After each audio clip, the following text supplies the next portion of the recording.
of global disruption and so forth. And this is not a sustainable situation. So it's why we've made it a priority. First, we try to lead by example in what we've done here in the United States. And that includes permitting reform that makes it easier to go into this industry on the critical minerals we have here domestically, but also the creating demand, which is what the President announced yesterday by the announcement of a strategic stockpile of critical minerals. But we understand that this is a global challenge that requires a global response. And so we're working here today to create a forum for that to happen. And part of this is this new initiative, Forge, which we described earlier. We have a number of countries that have signed on to that and many more that we hope will do so. That was our first session, was the launching of this Forge initiative. Let me just say I want to thank the Republic of Korea because they've been for their leadership on the previous entity that was filling this gap, which is MSP. But we're moving forward on this thing with Forge, and the purpose of Forge is to foster collaboration and to build a network of partners across the world, and many of whom were in that room today. This afternoon, there'll be additional sessions led by Trade Representative Greer, who's going to present on a price floor mechanism, and that's designed to make sure that these commodities will never fall below a certain price so that they can become economically viable. The idea is to protect people's investments or investments in these sectors across the world. They'll hear from Secretary of Energy Wright. They'll hear from the Development Finance Corporation. They'll hear from the Ex-Im Bank. They'll hear from the Department of War. They're going to showcase financing tools and programs for critical minerals investment. And then Treasury Secretary Bessent is going to close out later tonight, the ministerial, or later this afternoon. We're planning to sign new critical minerals frameworks with several partners later today. And I want to just highlight again, this is really a historic gathering and highlights the billions of dollars the United States government has already committed towards this endeavor. And that's going to enable private sector investment towards creating reliable supply chains that are vital, as I said, to technological innovation, economic strength, and also national security. So we thank you again for covering this, and we're grateful for all of our partners that are here today. And as I said, 55 partners, 54 countries in the European Union are here, and we think there are many more countries that are going to be interested in joining this initiative as it moves forward. And I think our team here did a great job of pulling this together, and of course, the day's not done. All right, let's get to your questions. And I apologize ahead of time. I know I did like a 2.5-hour press briefing late. I can't do that today because they need this room for the family photo. So they have to have us clear out so they could set that up. Okay, so, Tommy, you're going to call people just because if not, they'll get mad that I didn't call them, so they'll blame you. Yeah, all right. First question, Alex Salvi from Newsmax. Good morning, sir. The United States has a vested interest now in the critical minerals inside of Ukraine following last year's agreement. We know that the United States this week is monitoring and hosting, of course, trilateral talks between Kyiv and Moscow. And while there does seem to be a framework, at least when it comes to security guarantees, when it comes to any territorial disputes, there does not seem to be much movement one way or the other. Is there any progress being made on that front, and do critical minerals play into those conversations? And separately, sir, if I could also ask about the New START treaty with Russia that expires tomorrow. Yeah. I don't have any announcement on New START right now. I think the President will opine on it later. Obviously, the President's been clear in the past that in order to have true arms control in the 21st century, it's impossible to do something that doesn't include China because of their vast and rapidly growing stockpile. On the question of the talks, they're today and tomorrow in Abu Dhabi. Look, the good news is that for the first time in a very long time, we have technical military teams from both Ukraine and Russia meeting in a forum that we'll also be involved with, and our experts, Steve Woodcoff and Jared Kushner will also be attending for part of that, and we think that's important. And look, I don't want to say talks alone are progress, but it's good that there's engagement going on. I would also caution everyone that on things like this, because there's a lot of sensitivities involved in it, progress is probably not going to be known, even via leaks, until we really have a breakthrough. Our goal is to remain committed. We've committed a year to this. We think we've made real progress. If you look at the checklist of open items that existed at this time last year and the checklist of open items that remain now in terms of reaching a peace agreement between Ukraine and Russia, that list has been substantially diminished. That's the good news. The bad news is that the items that remain are the most difficult ones. And meanwhile, the war continues. So all I can say in that regard is that we are investing at a very high level a substantial amount of time and energy to this endeavor. We are going to continue to do everything we can to see if there's a breakthrough. And one of the things to understand about ending armed conflicts is oftentimes it looks totally hopeless until you have this breakthrough that sometimes is unforeseen. That was certainly the experience with Gaza, where a lot of people thought that was a hopeless situation, but we kept pushing and pushing, and then circumstances aligned and made it possible. And obviously, that's what we're going to endeavor to do here as well. As far as critical minerals are concerned, look, that's a part of economic prosperity for Ukraine and its future. This war will end at some point, and when it does, Ukraine needs to be able to harness all of the resources of their country to be able to rebuild it. Ukraine has tremendous economic potential. It is a country that could probably double its GDP in the next decade with the right economic moves, and we certainly think that is a part of an enduring peace. And so a lot of work and thinking has gone into that ahead of time, and so that hopefully it will be able to be actioned on as soon as the war comes to a conclusion. Our next question will be from Julio Iriart from La Nación. Good morning, Secretary. Specifically, what role can Argentina play in this agreement on critical minerals? And also I would like to ask if U.S. is in talks with Argentina for send their immigrants deported from third countries. Thank you so much. Yeah, on the second point, I would say, look, we have conversations about countries willing to accept third-party nationals, but we don't have any deal or anything lined up. I know it's been the subject of media leaks, and sometimes those are with malicious intent, but certainly Argentina is a great partner across the board, and at the end of the day, we have tremendous faith, confidence in our relationship with President Milei and his team, and he will always act in the best interest of the people of Argentina and the national interest of his country, and so we appreciate that. And on the first point, Argentina is not just has the capability from a natural resources standpoint to be a key partner in critical minerals for the world, not just for the United States, for the world in a way that's good for Argentina. It also has expertise in processing, and which I think is also going to be critically important.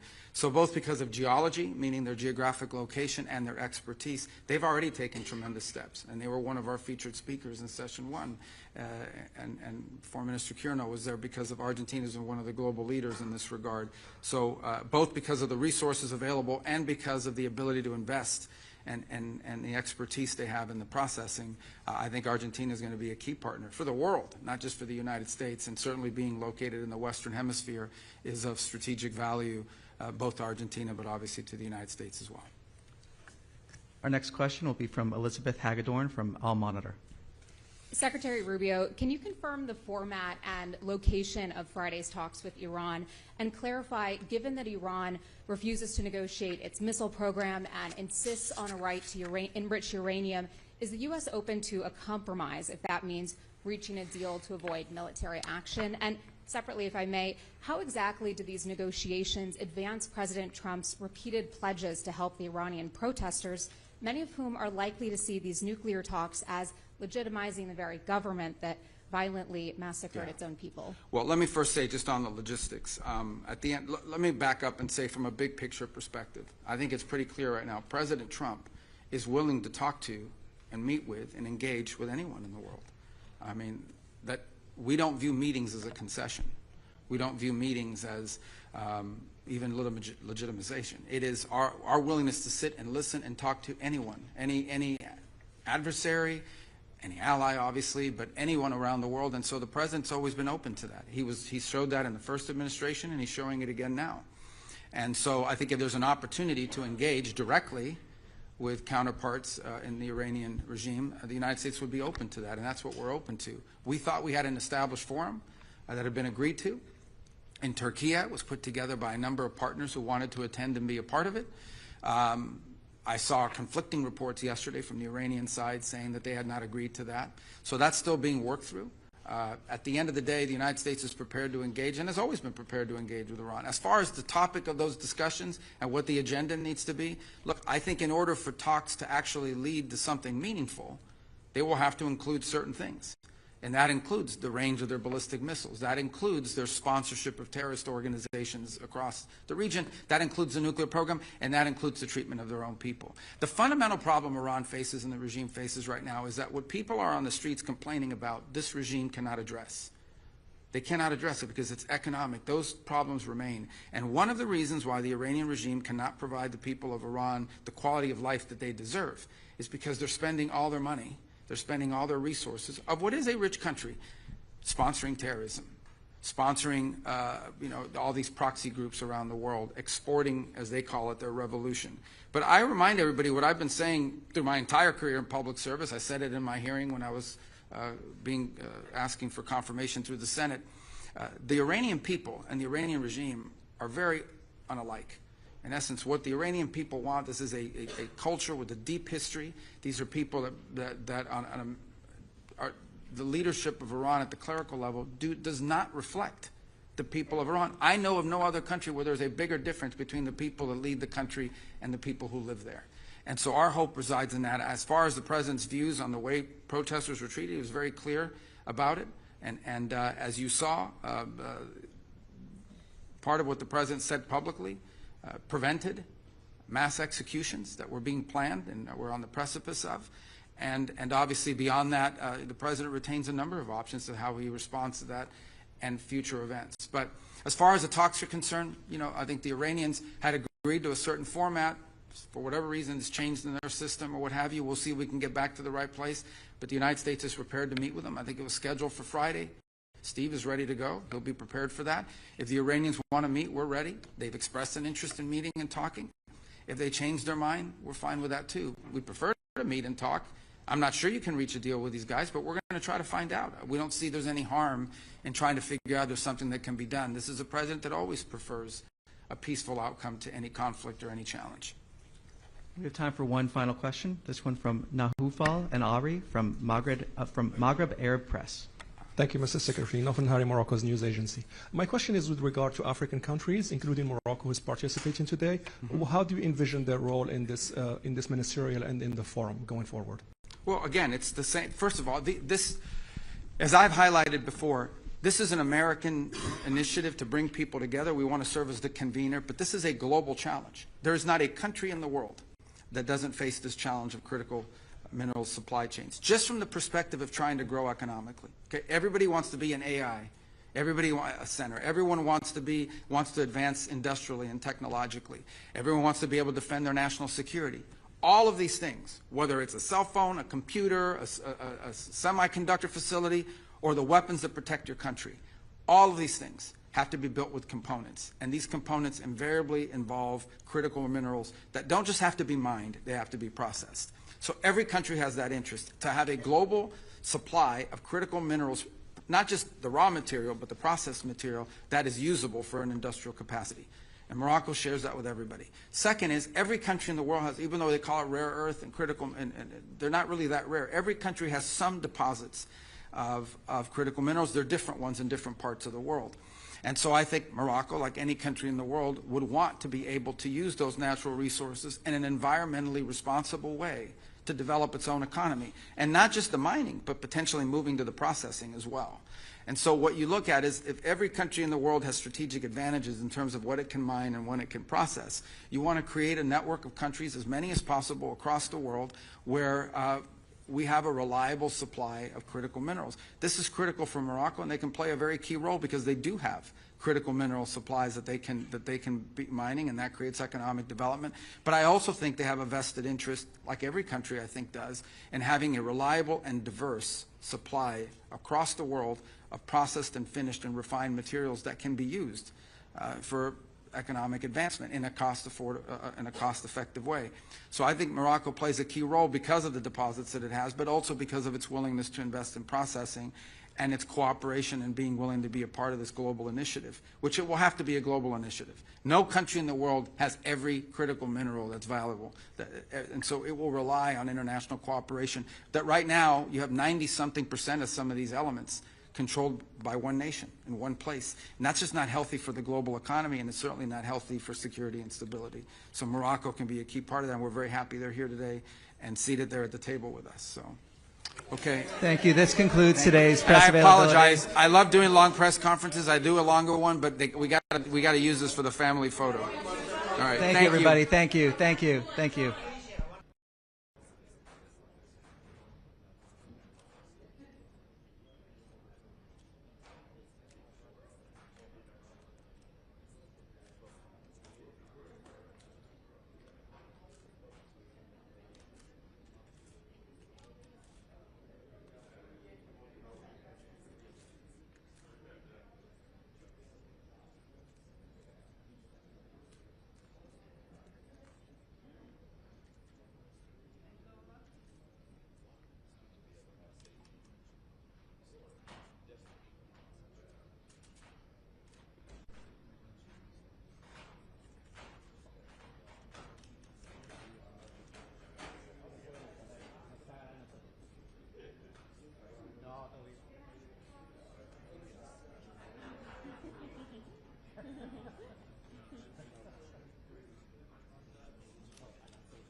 critical.